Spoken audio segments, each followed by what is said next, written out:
আগে এই ভিডিওটা দেখো তারপরে কিছু বলবো। मम्मी पापा को फोन करो ना।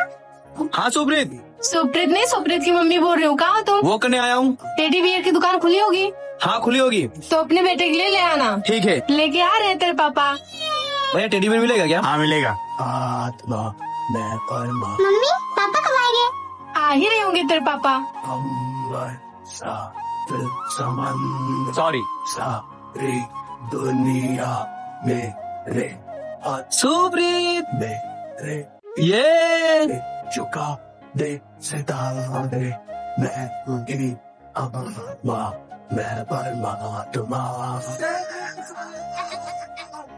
তার আগে তুমি কি এক বস্তা টাকাকে ভালোবাসো নাকি তোমার মা বাবাকে? যদি মা বাবা হয়ে থাকে তাহলে ভিডিওতে একটি লাইক করে চ্যানেলটি সাবস্ক্রাইব করে দিবা। লাইক সাবস্ক্রাইব না করলে বুঝে যাবো তুমি তোমার মা বাবাকে একটুও ভালোবাসো না। আর এক নাকি দুই কমেন্টে বলে যাও।